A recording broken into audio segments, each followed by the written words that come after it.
there are three basic things. First, take every role and make it half glass full. You go through that assessment phase and then you find all the problems. You got to switch immediately to saying, how can I help and how can I contribute to this? So that's the first thing that I would say. I always, and that I would say it's kind of that assessment of the problem.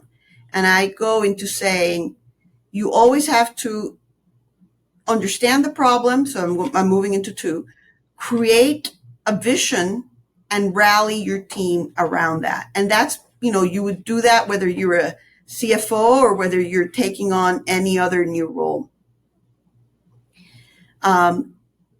In that process, I would say, get yourself in those uncomfortable moments because that's the only time you're learning.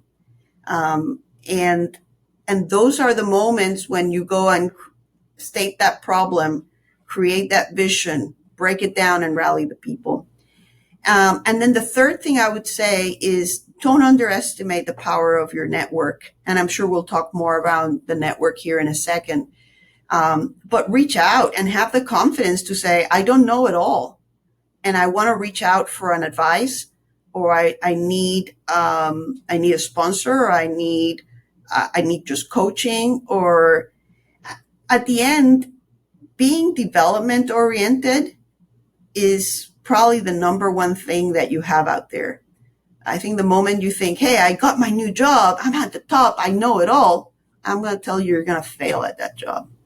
You have to keep that humility and that sense of being grounded.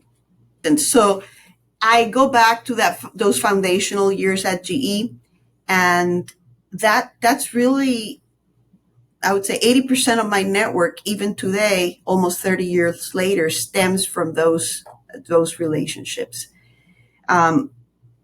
Those relationships need to be cultivated. Those relationships need to be two-way streets. And you don't know how relationships evolve. Every time you have an interaction with someone, and I could tell you someone, it could be at church, it could be at home, it could be at a party you go to, it could be at the office. Every single interaction, you're giving an impression to someone, you're giving something that they'll remember from you, and you never know when those interactions become critical moments in the future.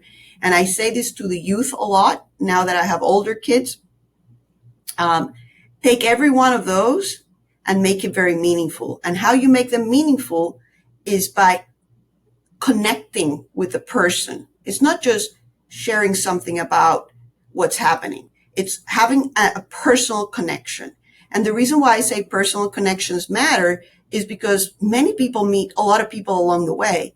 But how do you become top of mind? How do you become that person that they'll remember so that when there's a situation that requires throwing in a name for an opportunity, you're being thought of as top of mind? It's not like, oh, I met someone, but I can't even remember. So how do you make yourself memorable? How do you make yourself be remembered?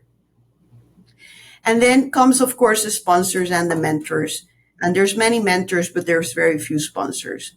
And be sure that you know who's going to be that reference for that next job. I would argue mentors are probably not it. Sponsors are it.